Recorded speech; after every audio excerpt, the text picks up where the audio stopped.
Hey guys, how are you today? Oh my gosh, I was rushing to get in here like in a quiet room so I could do this and I have a bunch of papers printed off and dropped them all, and yeah, it's been a whole thing. But what are you guys up to today? Nikki Rex. It's 4:15 and I'm heavily medicated. I don't think I'm reliable. Well, that's all right. Don't worry about it. Go get some rest. Hey Heather. Hey Rena. Hey Jennifer. Hey Angie. You're haying. Oh, you're actually doing hey. I was thinking you're saying hey to everybody in the chat. It's funny. Well, I thought that we could go through this probable cause affidavit and just kind of talk about it. And there's some interesting stuff in here. There's a lot of redactions. I wish there wasn't as much, but I think I can make sense of some of them. So yeah. Hi, Woofy. Nikki, I will just watch. Okay, well, don't worry about it. I'm not on camera today, so if I can take care of, plus we have a lot of mods in here already. We can take care of it, so. All right, Woofy. Well, that's pretty awesome. Okay, so let's start with, we all know what happened with Charles Vallow and all of that, but there is some stuff in here we don't know. Oh, Angie, thank you so much. Thank you. You are too sweet to me. All of you, so many of you guys are just so wonderful. I don't even know how, like, I'm so lucky to like have you as viewers over here, because I feel like this chat and like you guys are just really awesome. There's some nastiness on YouTube, but in here you would literally never know. So that's really awesome. Thank you guys for being so wonderful. Hello, Miss Michelle. I saw you said you were getting ready to go into the doctor. I hope you're doing okay. Oh, I love you, Angie. You're so kind. Okay, let me see. I'm gonna go ahead and pull up the first page of this. Like, I'm not comfortable with the level of redacting that's happening here, but yeah. The world is a shitty place already. Hey, Anna. So let's just try to make it better instead of worse, you know? And I'm not saying that, everyone who's addressing, like, I'm not saying if you address an issue or something, you're bad or anything, because you're not. You can do whatever you want. And if something is important enough to you, then you do. Hey, Will. But right now, right here, we're going to talk about this and make it a positive place. And yeah, so anyways, I'm going to start at the beginning and we'll go through the first paragraph or two, then I'll check with the chat, see what you guys think, add anything that I think is, important to talk about, and then move forward like that. Don't yell at me. Sorry, didn't know I yelled. Okay, so on July 11th, 2019 at 08:32 hours, the Chandler Police Department was called to the address of South Four Peaks Place in Chandler, referencing a shooting. I think that's supposed to say, but anyway. Nikki, let's dance. Your sleeping meds kicking in? Okay. The caller, who identified himself as Alex Cox, indicated that he had shot his brother-in-law, Charles Vallow, in self-defense. As a result, a homicide investigation took place and all pertinent parties to the incident were interviewed. The scene was also processed and analyzed based on these interviews. At the conclusion of the investigation on July 11th, there was concern about a potential bullet strike on the ground near Charles Vallow's body. So this is new information. There was also concern regarding the timeline of events that came to light in the days following the homicide. None of these concerns would immediately provide probable cause for the arrest of anyone present at the time of the murder, and more investigation was necessary. In the weeks following the murder of Charles Vallow, investigators learned that Charles and Lori Vallow were experiencing turmoil in their marriage. As a result, Charles moved Lori into the residence on Four Peaks Place with Lori's daughter, Tylee Ryan, and their adoptive son, JJ, who was diagnosed with redaction. I don't know why. Charles Vallow remained in Texas and came into town to visit on July 10th. When looking into the relationship between Lori and Charles, it was learned that Lori had accused Charles of infidelity, which led to their separation. It was also learned that during the uncertainty of their relationship, Lori left JJ with Charles and disappeared for over 2 months. That's when she went to Hawaii. It was also learned that Charles was concerned for Lori's mental health, as she had begun to express that she was selected to prepare 144,000 people for the end of the world. Concerned for her well-being and that of the children, Charles filed a mental health petition asking for a mental health evaluation. In this petition, Charles talked about how Lori had told him he was possessed by a dark spirit by the name of Ned Schneider. Lori would even refer to Charles in conversation and documentation by the name of Ned. This turmoil in the relationship can be substantiated through police reports, court orders, police body camera footage, cell phone records, and witness testimony. Bye, Angie. So, on October 3rd, 2019, Chandler police learned of the attempted murder of Brandon Boudreaux, is who that would say, but it's redacted. Like we don't already know all this stuff, but I guess. He reported that someone shot at him when he was arriving home while he was exiting his vehicle in front of his Gilbert residence. He indicated that the shot was fired from the back of a Jeep Wrangler parked down the street from his residence. Brandon suspected that the shooter was possibly Alex Cox. He further reported that Lori Vallow was to blame for his impending divorce from his wife, Melanie, the niece to Lori. He then provided authorities with insight into the extreme religious beliefs of Lori and Alex. He suspected these beliefs led him to lose his wife and also led to the murder of Charles. I have to wonder if Melanie's kids would have been, if there would have been more victims had they not realized that something was going on. Who else would have been the victim? That's so. While continuing to investigate the murder of Charles, Kay is, I'm assuming, who would be there. That's also redacted, but it says grandmother of JJ Vallow contacted Detective M, we'll call him, and was concerned about JJ. She indicated she had not heard from JJ and that Lori was not allowing him to call or video message her or her husband. It was discovered that Lori had relocated to Rexburg with Alex Cox. Idaho authorities were asked to conduct a welfare check. Hey, Amber. Idaho authorities were asked to conduct a welfare check on JJ and Tylee. During this welfare check in November of 2019, Lori indicated that the kids were staying with Melanie Gibb in Arizona. That's also redacted, even though, like, we haven't seen the, Melanie Gibb testifying and stuff about it, but okay. Investigators contacted her and determined this was not the case. Lori also told another witness that JJ and Tylee went to stay with, and that's redacted. This was obviously not the case either. I think that would be the grandmother. During this time, investigators learned that Lori Vallow had married Chad Daybell, who was a resident of Rexburg, Idaho. Strangely, Chad's wife, Tammy Daybell, died in her sleep on October 19th of 2019.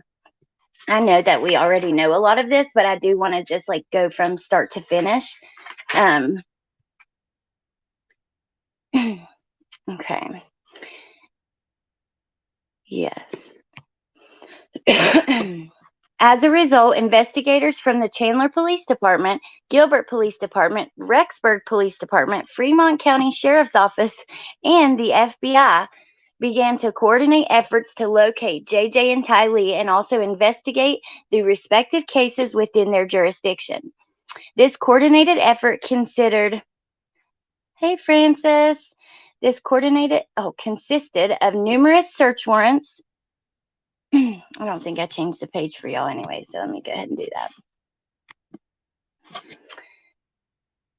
This coordinated effort consisted of numerous search warrants on telephone records, social media accounts, bank records, medical records, email accounts, residences, and seized electronic devices.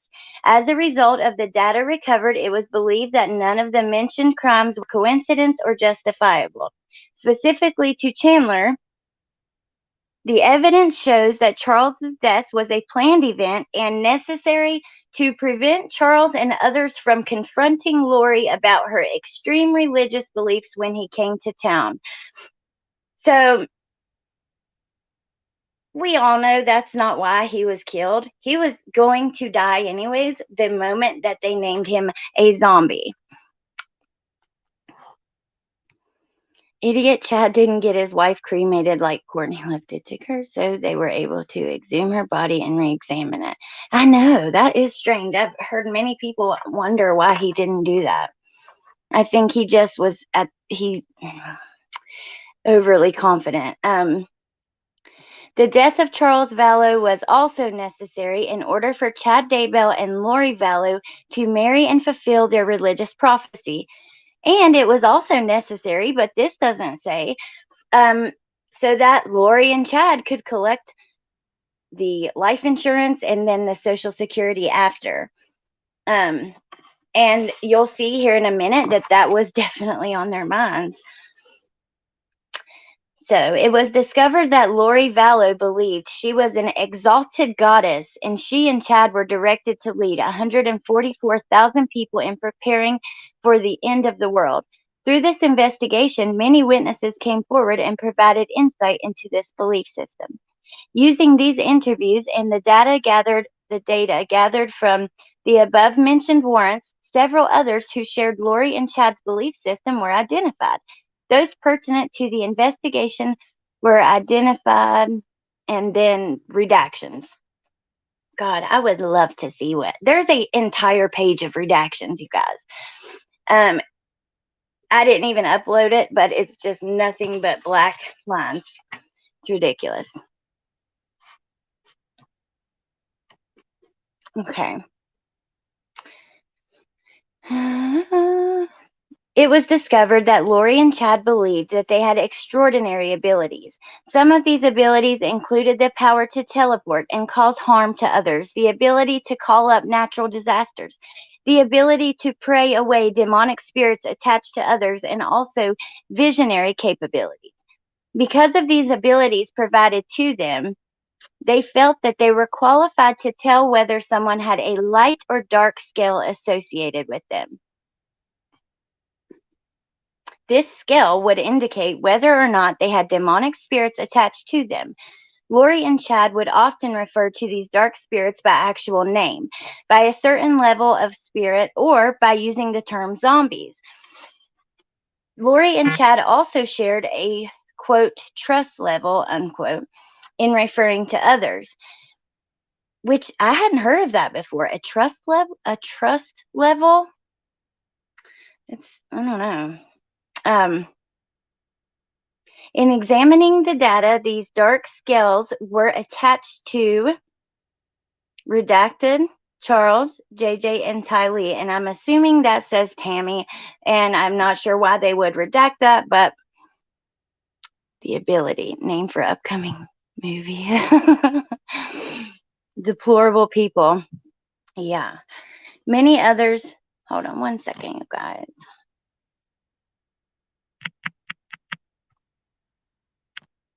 Okay.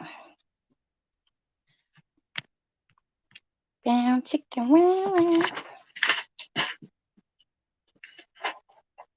Many others were also provided with dark and light scales.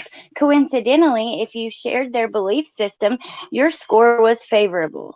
If you offered any opposition to their belief or their destiny, you were seen as possessed. In reviewing the documents collected by the agencies involved, the following would show that Lori and Alex conspired to murder Charles Vallow on July 11th of 2019. The first evidence to cause harm to Charles Vallow was discovered in text messages between Redacted and Lori Vallow, but I will go ahead and fill that in as Zulema. So these are messages between Zulema and Lori Vallow. And I will say, I believe that Zulema is going to be a witness for the prosecution, and I'll show you why when we get there. We already know that Melanie Gibb is. So, Zulema is a friend of Lori Vallow's and the widow of Alex Cox. Her cellular phone was seized and data extracted by the Gilbert Police Department after the death of her husband, Alex Cox. On November 3rd at 28, wait, hold on a second. On November 3rd, 2018, so that is a long, long time before this happened. A long time. And we know that Zulema and Alex married like quickly, but we see here that, you know, she had been friends and talking with them for a long time. It's interesting. But so Zulema tells Lori that she was told by God that she is to protect Lori. In January of 2019, Zulema told Lori that she had a vision that she could create storms and fire and will have the eye of the Lord. On February 6, 2019, at 16:06 hours, Lori texted her telling her that Charles was blocking her gifts. From this point forward, there is specific conversation to cause harm to Charles Vallow, who has also been referred to as a dark spirit called Hiplos or Ned. Now, I had heard Ned before, but I had not heard Hiplos. Like, I guess. Hold on just one second, you guys. I forgot to do something quickly.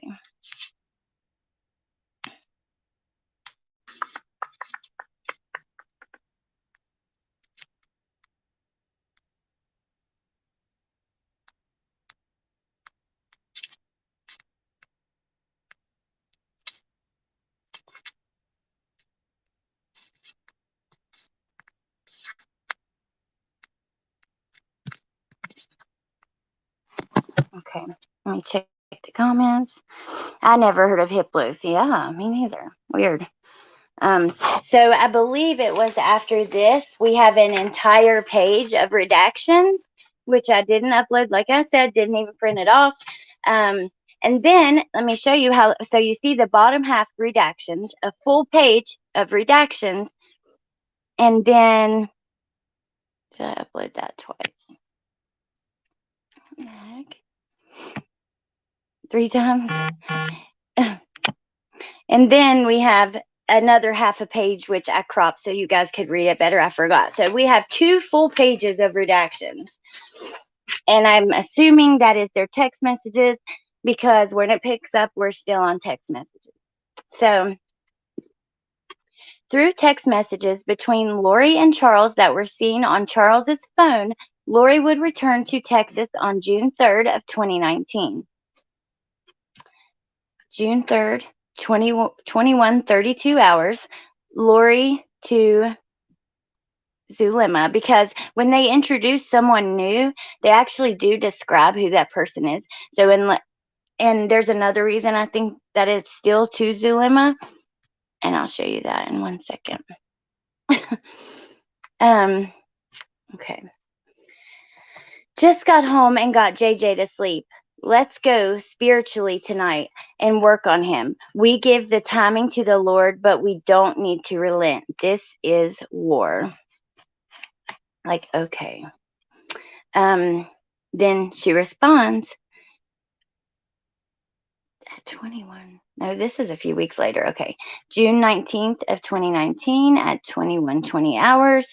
Oh, and can you meet me at the temple in the morning? I have time tomorrow and we can work on Hiplos.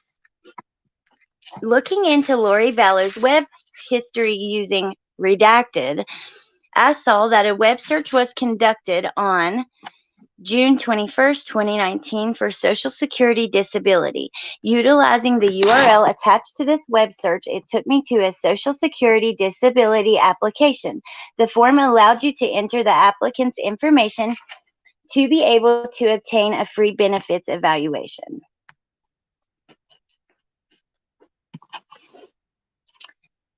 This search is of importance as it would indicate an inquiry into the benefits that Lori would be entitled to. In a text message that Lori sent to Chad Daybell on July 18th, 1 week after Charles was murdered, she indicated the following.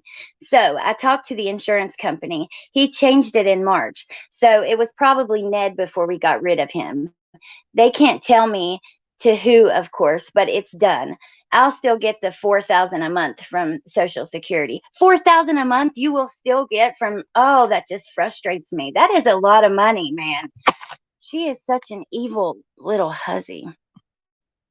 Lifetime already made a film, didn't they? Yeah, Jessica, they did. And it came out last weekend. I still haven't watched it. Okay. Lori would not have known this without completing the online benefit evaluation. Furthermore, the Social Security Administration did not have any contact with Lori until she attended an appointment with them on August 12th of 2019 at 13:30 hours. This appointment date was located in Lori's iCloud account. It was at this time that Lori was provided with the actual amount of the benefit, which was close to the $4,000 she reported to Chad in July. And by the way, I've linked a document cloud to all of these if you guys want them in the description. On June 22nd, Alex Cox entered the conversation regarding Hiplos or Charles Vallow. So I'm assuming that entered the conversation with Zulema and Lori. That's kind of confusing. What do you guys think? Yeah, $4,000.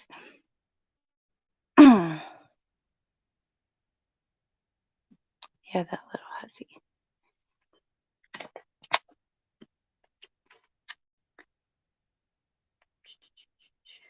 Alex started to text blank from blank. Through a search warrant, this number was identified as belonging to Alex Cox. I see. So Alex started to text Zulema from a certain number, and I'm betting you that this was one of his burner phones, right? Because I don't know, maybe not though, because they haven't identified his number at all. But he did have a couple phones, and so, anyways, on June 27th, Zulema to Lori, do you think there is a way to change Hiplos to the light? And that doesn't necessarily mean that that's Zulema. I just think that because when they do redact someone, they still introduce them. Yeah, it is so sad. It's awful. Someone should have listened to him in the beginning, but. On June 29th of 2019, Charles Vallow discovered a fictitious letter that Lori sent to Tammy Daybell. This letter was written as if it was from Charles Vallow, asking Chad Daybell to come to Arizona. Well, maybe not Tammy, but listen to the rest why I say that. It could say, I guess, Tammy and Chad. I'm not sure, but the letter was written as if it was from Charles Vallow, asking Chad Daybell to come to Arizona to assist him with writing a book. This discovery would send everything into action. Charles confronted Lori about this fictitious letter, which we've heard of this before a little bit, accusing her of writing the letter so Chad Daybell could provide a reason to his wife to come to Arizona to visit Lori. Charles asked Lori to come clean about her relationship with Chad Daybell by the end of the day, or he would contact Tamara Daybell and inform her of the relationship.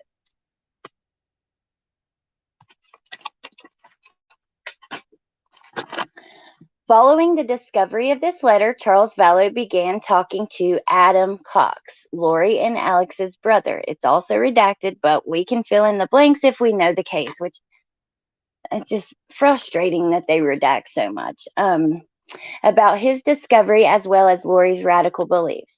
The two then communicated with each other to plan an intervention on or around July 10th. Charles had arranged to come to Arizona and also arranged travel for Adam.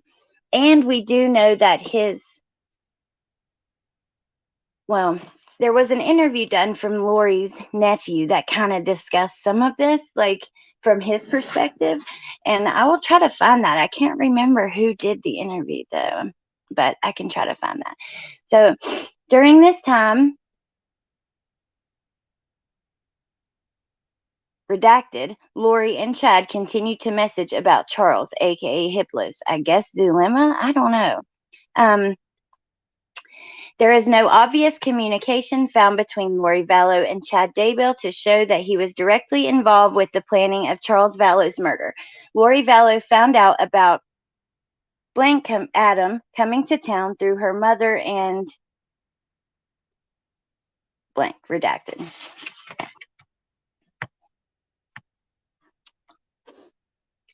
Just stopping by to say hi. Hi, Ray. How are you? I saw Zav live about this last night, but she played the interview last night. Okay. Yeah, I'll have to go check it out. I saw her live about this, but I still wanted to kind of go through it with you guys so I could give my own thoughts and hear your thoughts and you know what I mean, all of that. So Lori found out about the potential intervention. So they were all coming to do an intervention. Her brother, Charles, and she knew about it. So I'm assuming that's why he died when he did, but they were still going to kill him, you know? Yeah, I completely agree, Kat. He was involved. Man, I'll have to go look then and find that so I can link it and I can rewatch it because I did watch some of it, but it'd be nice to watch it after reading this and, you know, I like to refresh my mind like that. So, she reached out to Alex Cox, blank and blank to warn them of the elaborate plan that Adam and Charles had. I'm thinking this is Alex Cox, Melanie, either one of them. It could be either one or Zulema. And you'll see as this continues.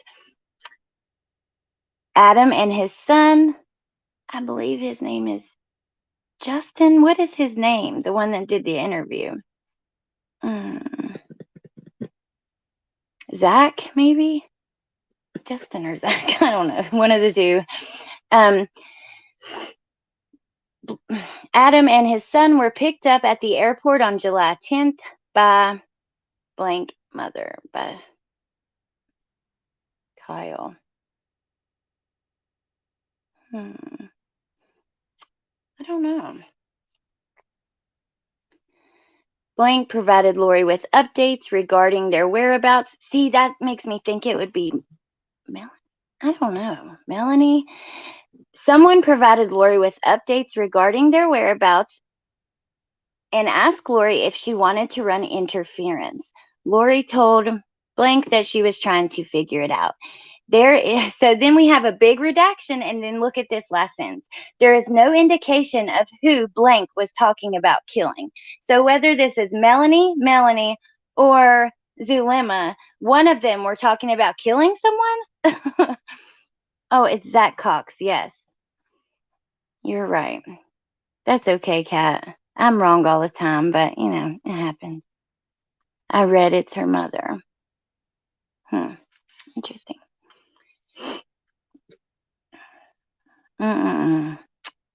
That was giving the updates and playing both sides. Oh, okay. Wow, I was off. It's okay. In text messages found on the redacted iCloud, redacted asked Lori if she wanted to have their mother do a preemptive strike and confront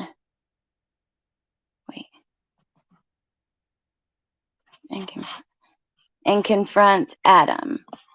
Blank told their mother no and asked that she just collect information. Based on the text messages that were located, it was apparent that they were trying to keep Blank away from Alex and come up with a plan on their own. Now what? That's confusing, you guys. Who could this possibly be? Okay, I'll have to think about this later. We'll read through this, but okay. Lori told her sister that she was headed to. Oh, okay. So it was her sister that she was talking to. See what I mean? How they kind of describe who the person is when they have inserted someone into this, but redacted it. But they still, I don't know. It's dumb the way they do that because you can figure it out. But I guess for privacy, I don't know. So Lori told her sister that she was headed to Alex's house on July 10th, 2019 at 15:58 hours. During this time, she continued to message Charles and never once confronted him about her knowing that something was planned. Of course she didn't.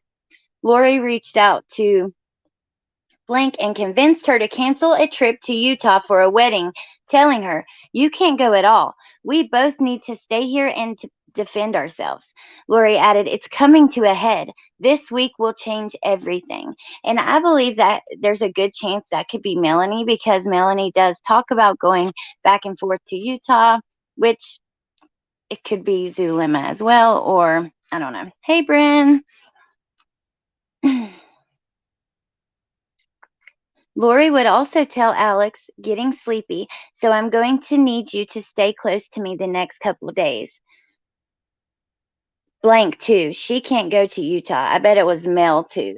She can't go to Utah. Or I don't know. It could be Zulema. You guys, I'm sorry. I'm working this out in my head. Melanie, yep.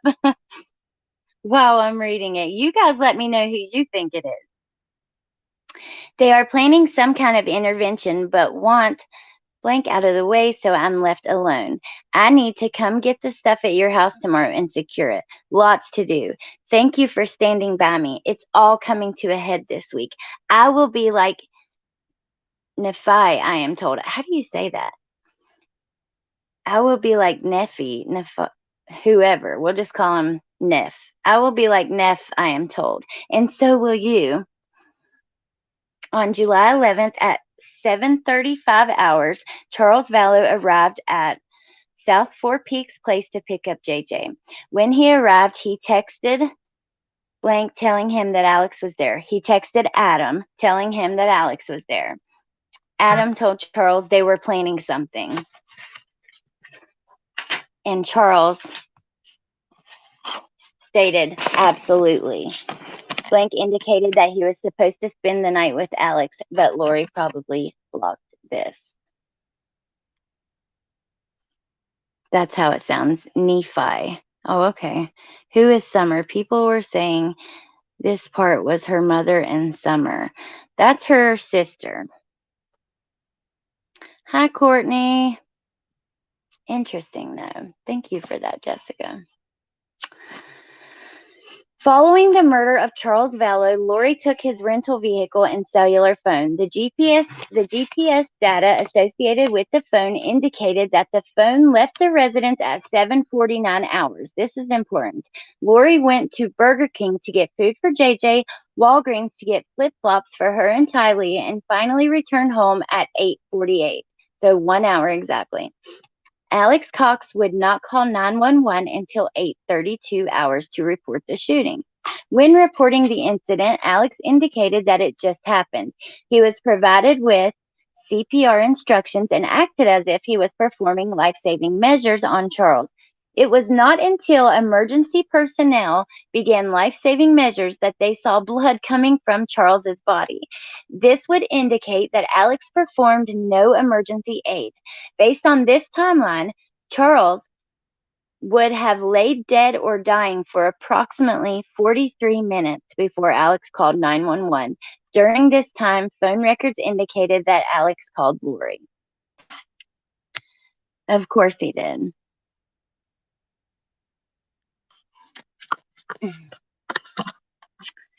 Lori, Tylee, and Alex told investigators about a physical altercation that was started by Charles. During this altercation, Lori left the residence with Tylee and JJ. As they were leaving, Tylee and Lori reported hearing a gunshot.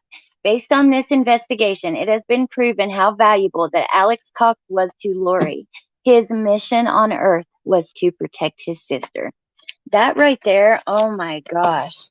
Hey, Sandy Beach.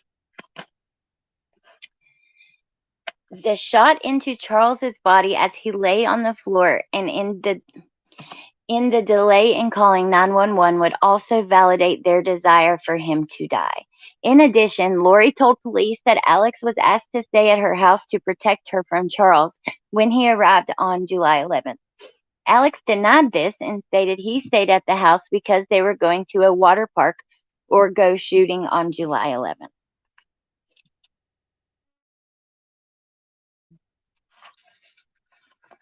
You guys, it's just so sad. So sad.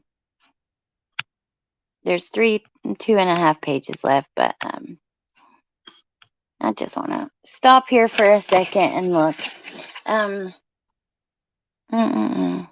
They said that Charles hit Alex with a baseball bat.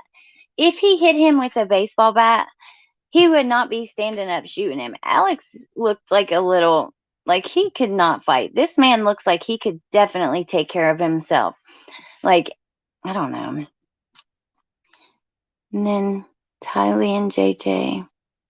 And then you guys, there's this chart that I made of everyone involved, directly involved. And now we see that there was a few more people like Lori's mom and possibly Summer. And Julie is mentioned in this. Which she's on here, but it's weird that her name's not redacted. Actually, Woofy, really optimistic today. No real reason, just being thankful. I am not as cray-cray as those we were reading about.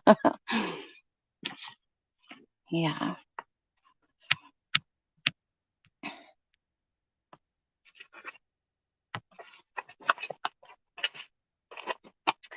As part of this investigation, Alex performed a walkthrough for investigators. Alex indicated that as Charles was coming at him, he shot him twice in the chest while Charles was standing. Trajectory at autopsy discovered that one of these shots would be consistent with this statement. This shot would have gone through Charles and ended up in the baseboard. However, the second shot entered below Charles's ribcage and exited through his upper left shoulder, causing a short wound and defect in the flooring where Charles was found. This angle would indicate that Charles was already laying on the floor when this second shot was fired. They're all scary people, and Julie Rowe is still at it. Anyone see her breakdown on YouTube? Oh my gosh, I have not. I should totally reach out to her and try to get an interview with her if she's making videos and TikToks about it. Which, if she watched any of the videos about the case on here, I don't know if she would do it or not. I don't think I've been like rude towards anyone, but I don't know.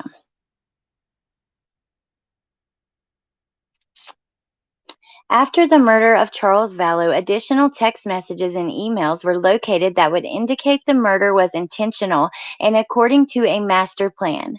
One of these was a message sent to Lori from Chad Daybell. Listen to this, y'all. The message read, I got the inspiration to go back to my original death percentages that had helped us track Charles, Ned, etc. Tammy is very close. Her percentage has fallen steadily since Hiplos left. It is encouraging. Heart emoji, kiss emoji. Are you kidding me?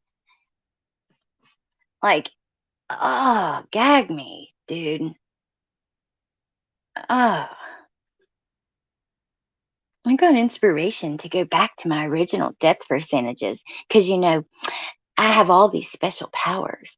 And Tammy's very close. Like, oh. I don't understand why they didn't look into this further with the second shot when would have been enough to get away from Charles if he really, yeah, if he was a threat, then one shot and him down on the ground should be good, Messages on Redacted's phone would show the intentionality of the murder of Charles Vallow. LOL, keeping it real. She was complaining that nobody is speaking to her about the case. Huh.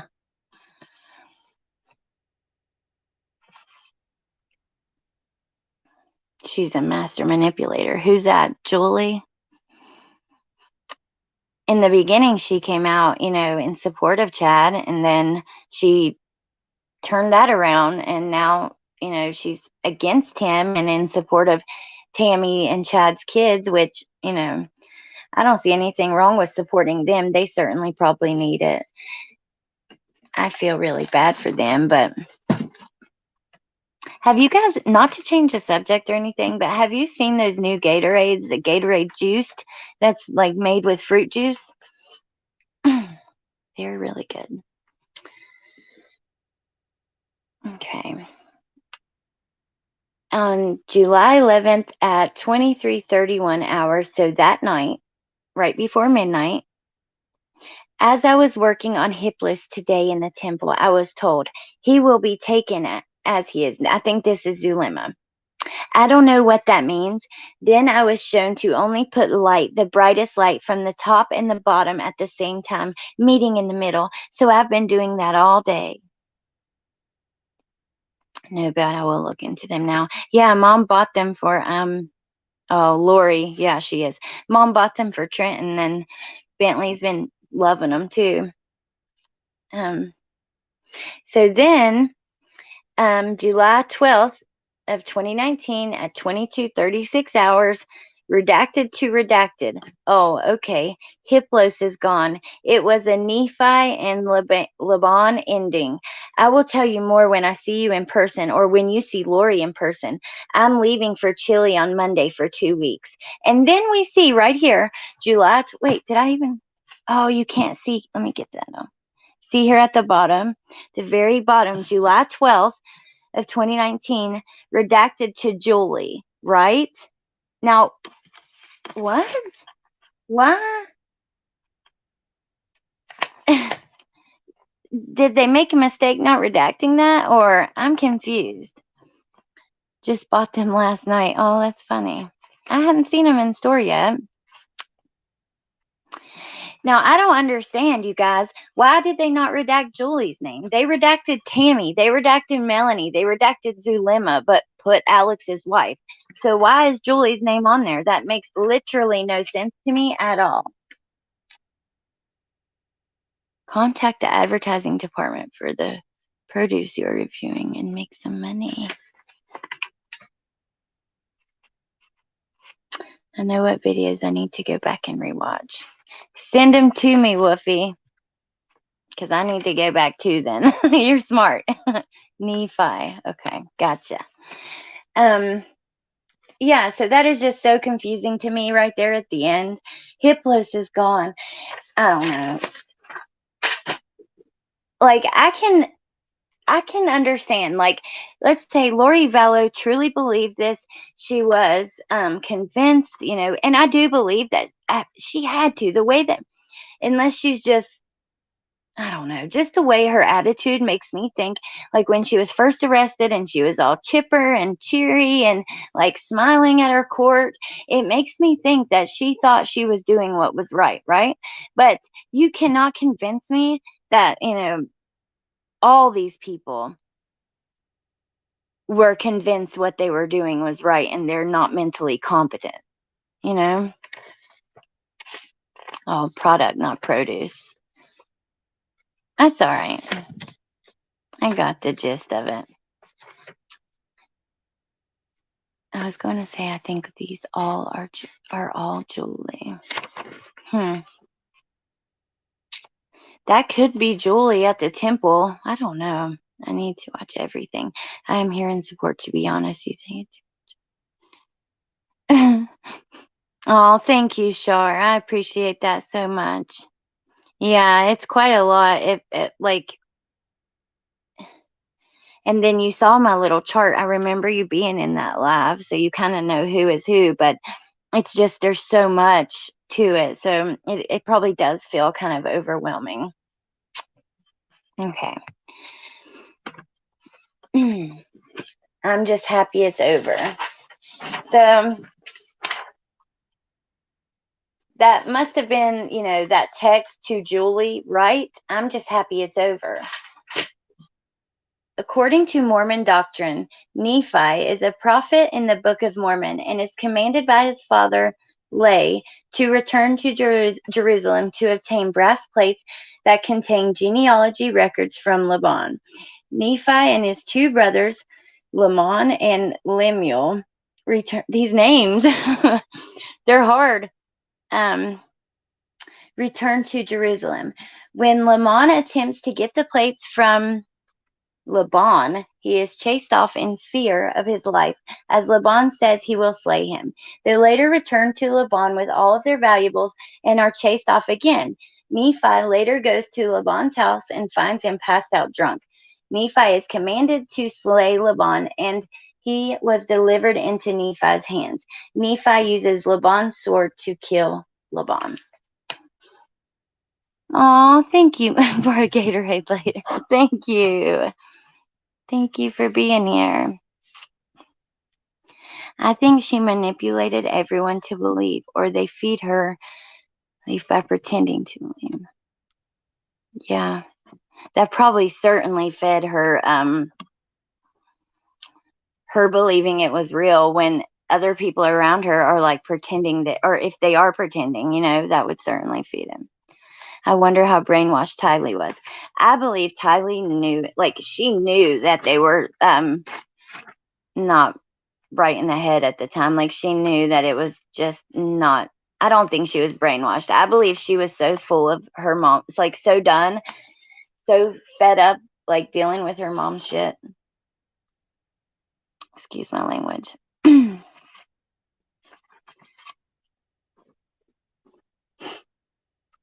The story can be found in the Book of Mormon, 1 Nephi, chapters 3 through 4. Through interviews conducted with redacted and redacted, the belief system. Now, in this paragraph at the bottom, you see, I want to point this out, both witnesses. That to me says these people are probably going to be witnesses for the prosecution. So we already know that Melanie is, right? Just pointing this out so we can try to think of who we would think this could be. I'm sure when court comes we will know, but of course cults that brainwash people. And then okay. Have a Happy Meal.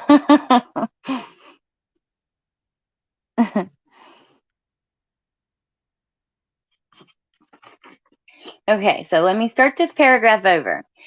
Through interviews conducted with these two people, the belief system regarding dark spirits and zombies was revealed. Both witnesses were in direct communication with Lori Vallow and Chad Daybell, and were being provided instructions regarding their missions to prepare for the second coming of Christ. Both indicated that they were told long before July 11th that Charles had died, and his body was taken over by an evil spirit. Both witnesses gathered with Lori Vallow prior to July 11th to try and pray the spirits out of his body, so Charles's spirit would no longer be in limbo. That's why I think it was Melanie Gibb and Zulema.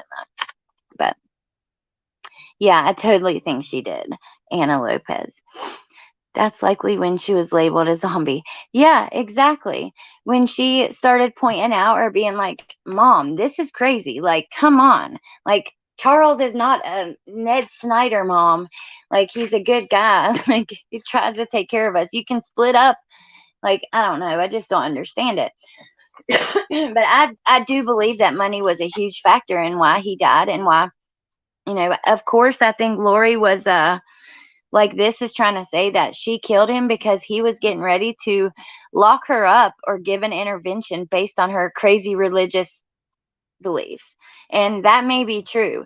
But like we just looked at, she pointed out a week later on July 18th, 1 week after, how much money she would be getting and that she wouldn't be getting the life insurance policy, So. Okay. When Lori found out about Charles and Adam were coming to town. That's worded a little weird. She believed that they were going to kill her for her life insurance money. Projection much? On July 9th of 2019, Lori reached out to Blank for help. Lori told Blank in a text message that she needed to speak with her ASAP. Blank replied, and Lori indicated that she was on the phone trying to figure out what to do. Lori then asked for the assistance of Blank and Alex Cox to stand by her side for protection. This was when Lori made the comment about being told she was going to be like Nephi. This is the last little page, and then I want to hear your guys' thoughts, and then we can. That's it. Okay.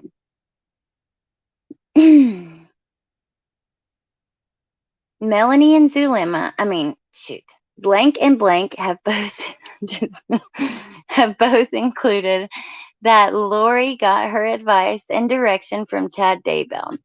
When giving instructions, Blank stated that Lori would always say, "I have been told," which didn't Melanie Gibbs say that in an interview? But anyways, messages identified above have indicated that Chad Daybell was aware of the work with zombies and specifically the work that Blank and Lori were doing on Charles prior to July 11th. Based on the above synopsis and a myriad of other facts gathered in this case, it is recommended that Lori Vallow be charged with conspiracy to commit murder for the death of her husband, Charles Vallow, on July 11th. Let me go back to that.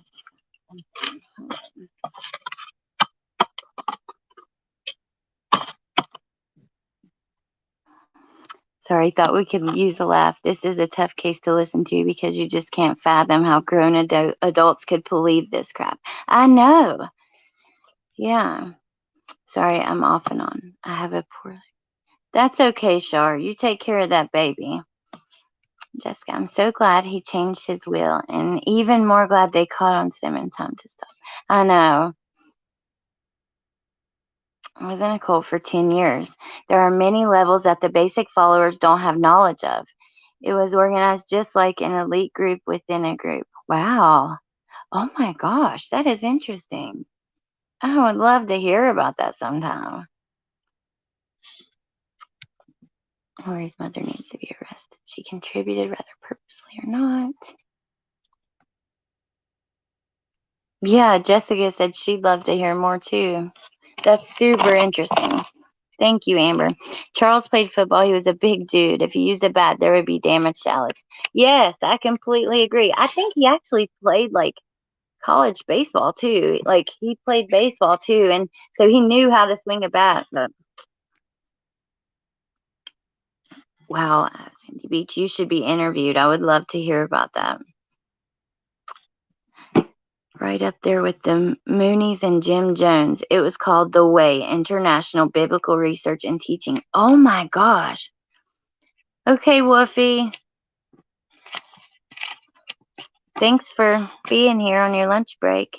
He was a semi-pro player. Okay. I thought he played professional at first, and then I had been corrected on that. Or Sandy Beach, that is just so freaking interesting. Let me look for something for a second from this that I want to point out to you guys.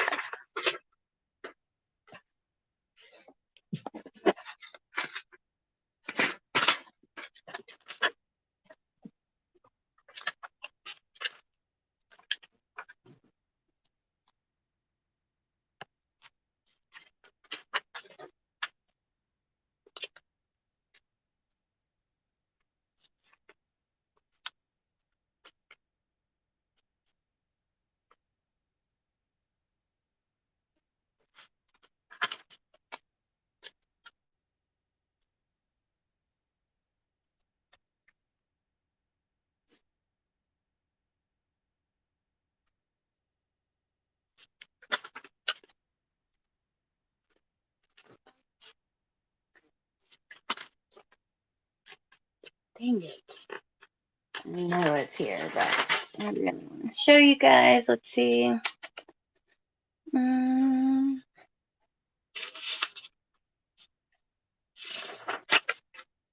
Okay.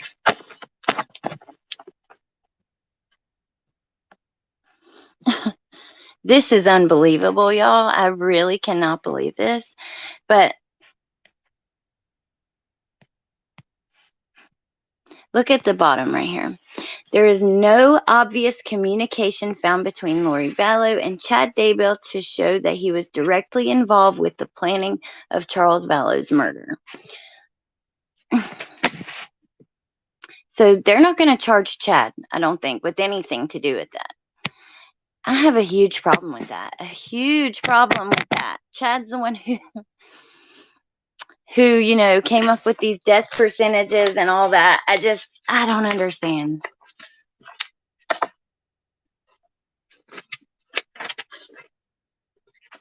at all. But what do you guys think about this? And did you guys watch the Lifetime movie? I haven't seen it yet. I did hear from Amber that they did like a little better having actual facts in it, basing it on what actually happened. But I was involved in the 70s, 80s. Sandy Beach, if you ever would want to talk about that, let me know, because I would love to interview you and I think that would be so interesting, because we're looking into this case, and, that's something like most people just know from movies, not real life experience. So it's really interesting. Me too. If not for Chad, Charles and the rest would be alive. Yes. Completely agree. Wish I could get back all my tithing. They called it abundant sharing, which meant more than 10%. Wow.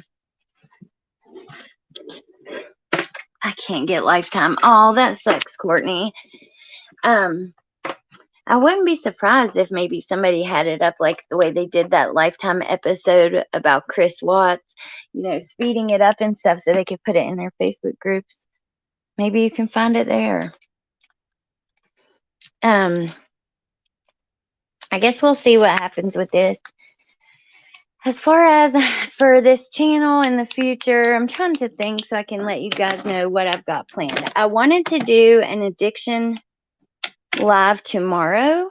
I don't know if I'll push that off till I get home. Sometime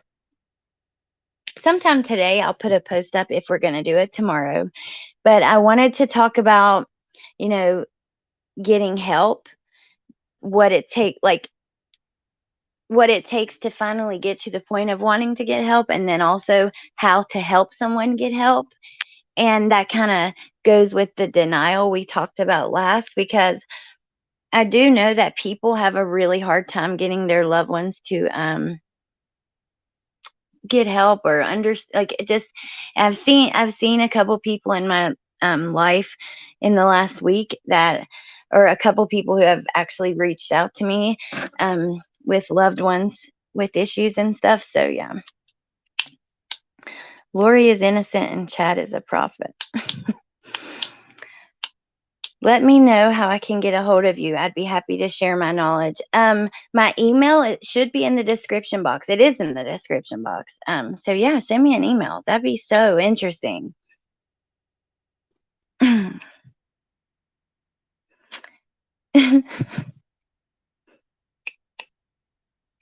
Yeah, Chad's also a psychic, an energy worker. He can he can make storms happen and all kinds of other stuff.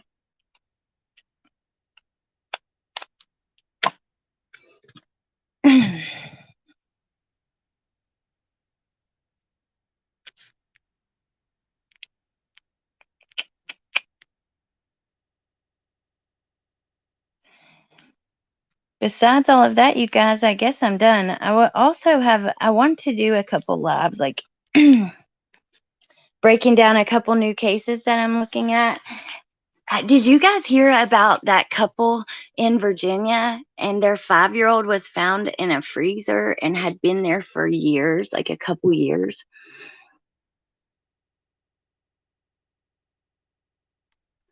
Oh, awesome, Mike. That's so good to hear. Hey, crazy mama. On the topic of addiction, I wanted to let you know the mental health department stated that people stay clean longer if their recovery includes marijuana. Oh my gosh. That's crazy. Now there's a YouTuber that I watch. She's friends with Christina Randall. Her name is Jessica. I can't even think of her last name right now.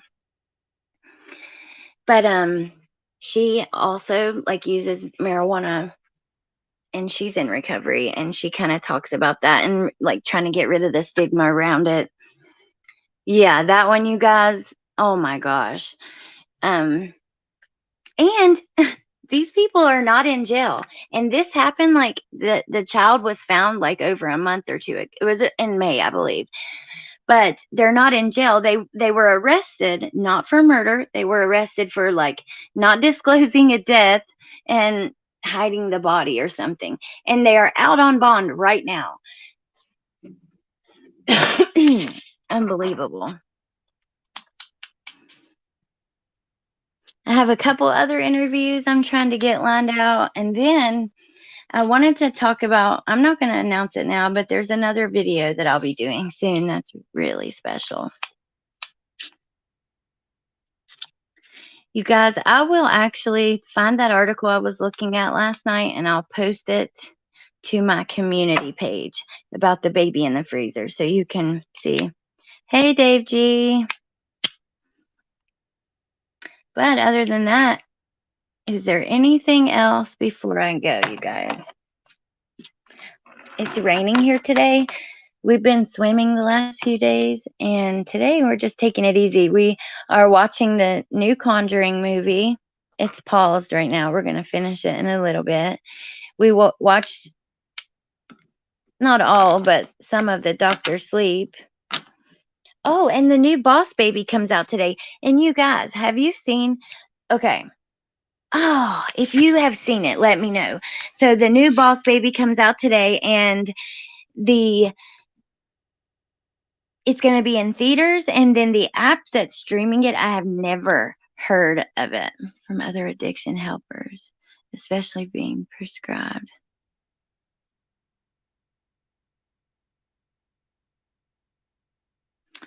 Reach out to Julie Rowe, but y'all should check out her YouTube.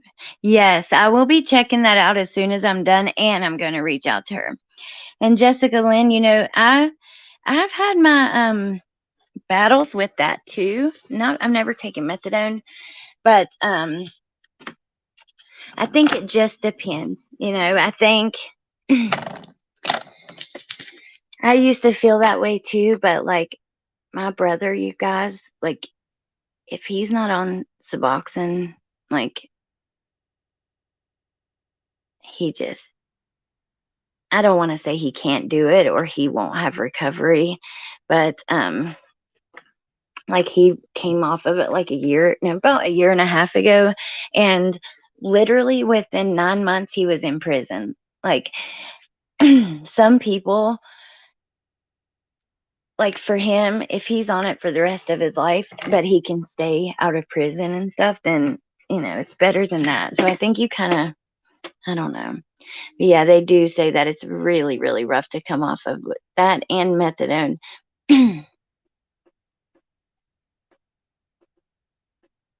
I'm sure you probably have a horror story or something along with that, Jessica.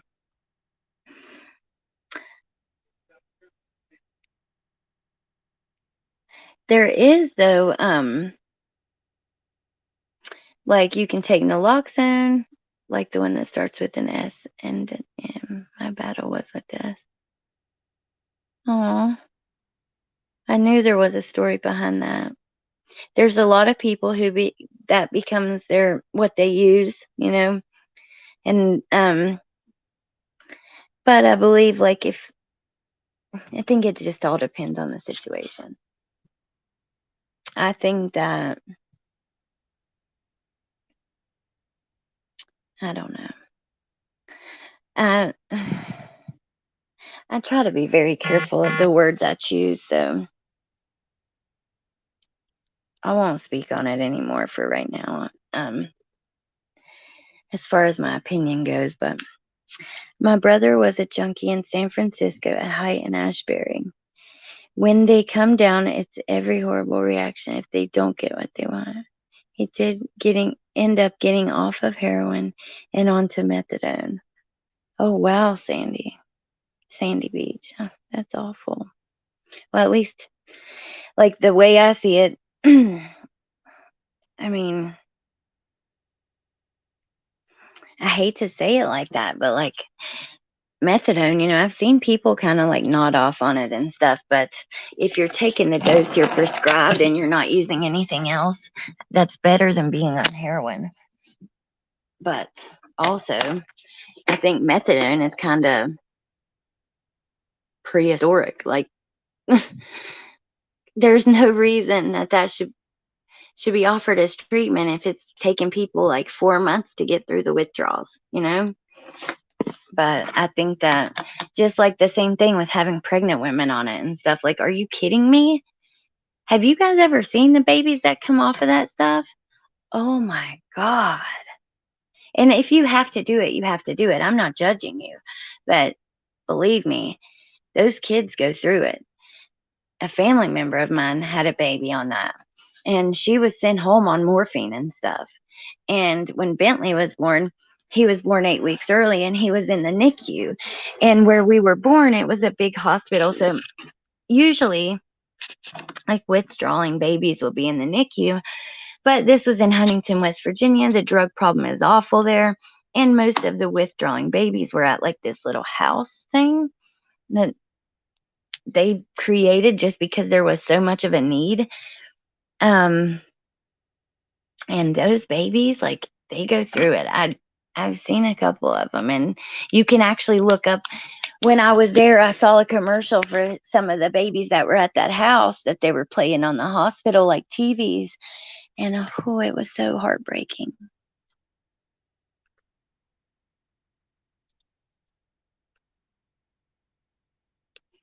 They gave me Suboxone to fight my addiction to pain pills. I then struggled tremendously to get off Suboxone.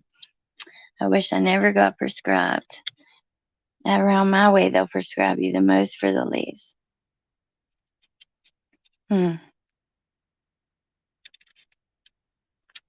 How long did you take it, and how long since you've quit, Jessica?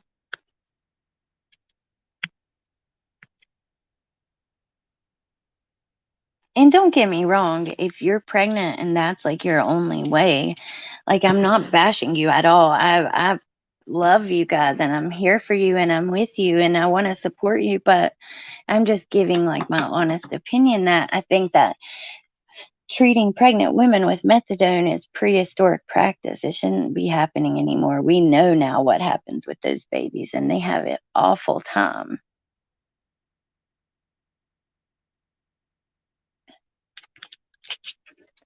Anything else going on? I really, I've been watching about the Summer Wells case, and like, I've been trying to spend time with my family and not be on the phone constantly, so I don't know if there's been any updates. But I saw yesterday that, like, a bunch of rumors. Has anybody seen any updates? Yes, you are a miracle, Jessica. Congratulations for sure. They want addicts to remain in their health system, especially when state insured, because it's a money grab. Yep, that's true.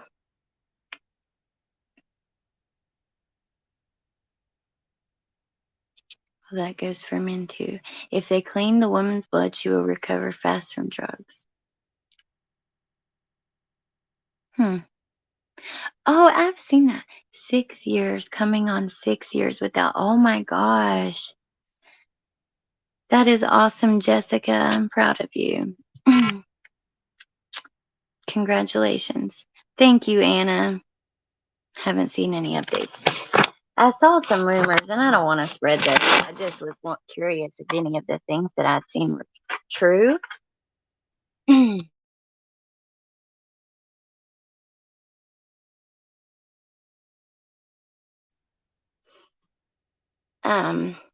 Yeah. So, anyways, I'm going to let you guys go. I appreciate you sitting here with me and going through this craziness. I'm sure there will be more to come. I'm so anxious every time I see a summer post. Oh.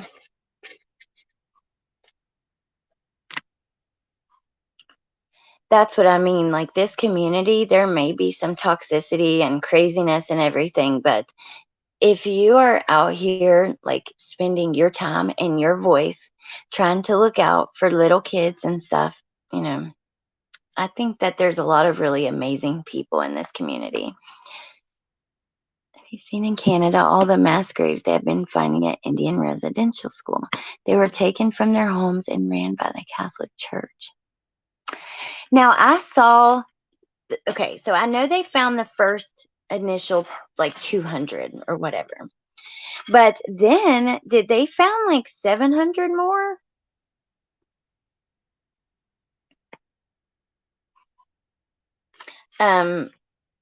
Because I feel like that's what I'm seeing, and that is alarming.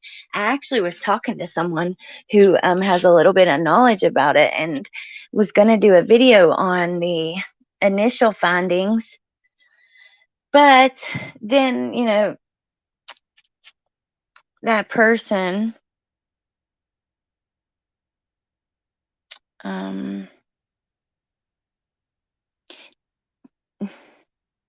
I guess was like kind of scared to do it right now on my channel, so that is not going to happen. But I still would be up to looking into that and doing something about it, because I've done a few videos. I think there might be one on my channel. There's certainly one on my TikTok for missing and murdered Indigenous women. And I thought that I could do like a live stream about that and the residential schools and stuff. Over 1,300. Wait, British Columbia 800, Alberta 700. Oh my God. What the? That is awful. Dave G, what? Can you? I need a better explanation of what exactly was happening there, because I don't want to jump to conclusions or anything. But so they were taking Indigenous kids from their homes without parents' permission? Or, yeah, I'm confused.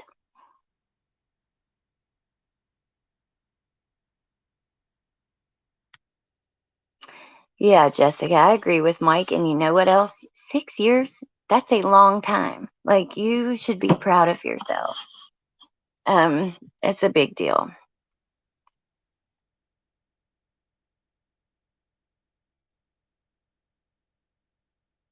They have documentary stories on it. Maybe I should look into it. It's horrific. We had 10,000 people yesterday in London, Ontario doing a walk. Well, I mean, something needs to be done. What was this, like, a plan in between these three different towns? Like, did they all know about each other? It would have to be. Like, that the same group or group, I don't know.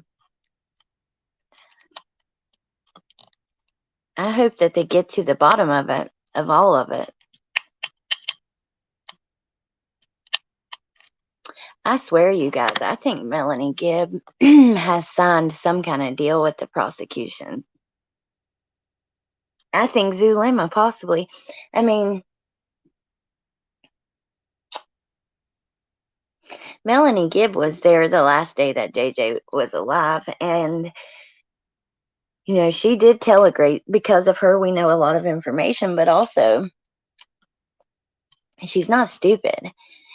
She knew what zombies were. And then when you hear about this phone conversation she had with someone that she met on Facebook about it was a plan with Charles, and JJ was a drug baby that nobody wanted, and Lori was so wonderful for taking him, and Tylee was awful too. Like, that's the things she was saying basically in her attitude. I just have a problem with her. They took all the native kids away and put them in schools to acclimate them into white society. Oh my God.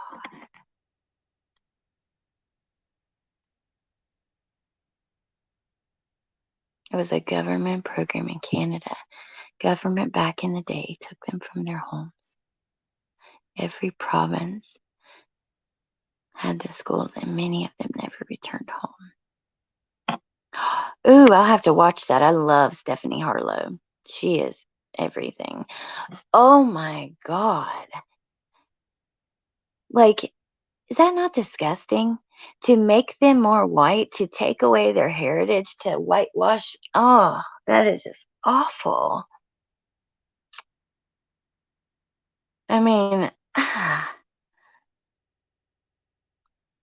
don't get it. Like, why are people so hateful towards people that are different? Isn't it like special and unique and cool to be different? Isn't it like, I don't know. I just think that that's how we should be looking at people who are different than us, like in positive ways, not like trying to make them less of who they are and more like us. That is just so screwed up. Oh, you're up there, Dave. I'm going to watch that video. Okay, Sandy Beach. Awesome. Thank you so much. I need to go and catch up with some emails because the last couple of days I haven't checked it, and I do get quite a few emails, but I will get back to you within the next day or two for sure. Even their language, that was so many indigenous that are trying to relearn it. Wow.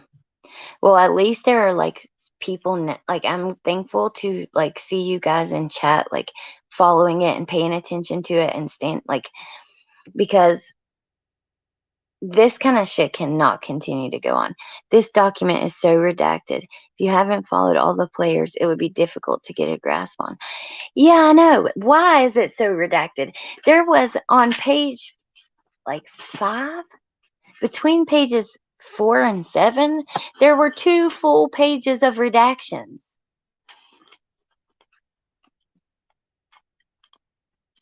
You get way more info about it than we do. Canada's dirty little secret.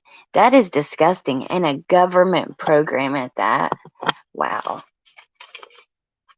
In my opinion, I think that they should be held accountable, meaning the government there. Why can't other countries put like, I don't know, there has to be a way to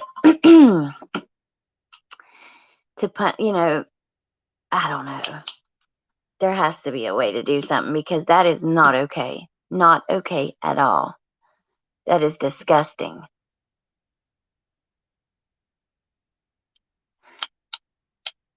I am so done with the racism and the like whitewashing and for even what they teach our kids in school about Thanksgiving and stuff. It's just all BS.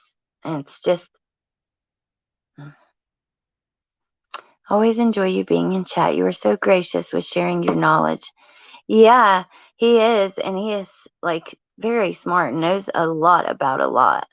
But I see him posting in Facebook groups and stuff, and yeah. I'm thankful you're here. The church and the government need to be held accountable. Well, all right, y'all. I'm going to let you go now.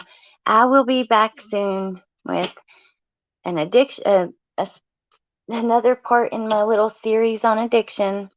And then, I want to get with Sandy Beach and do that about the cult. I want to keep an eye on some of these cases I'm already on, and then I have a couple new ones that I'm looking at too. So yeah, you should interview Dave G. Yeah, that would be awesome. I would do it if you would want. Definitely would. But yeah, you guys have a great weekend. Have a good 4th of July. Stay safe. If I don't see you again, I might try to do that addiction live tomorrow. But if not, have a good 4th of July. Stay safe. Don't drink and drive. Um, have fun. Love each other. Be kind. You know, give someone a compliment. Make someone feel better. Spread some positivity. All that stuff.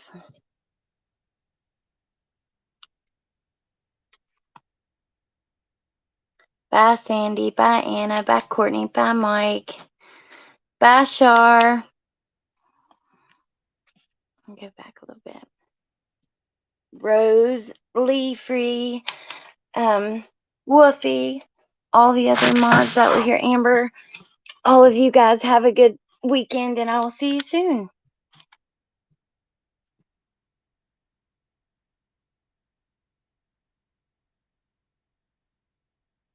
Oh, bye, Archimedes girl.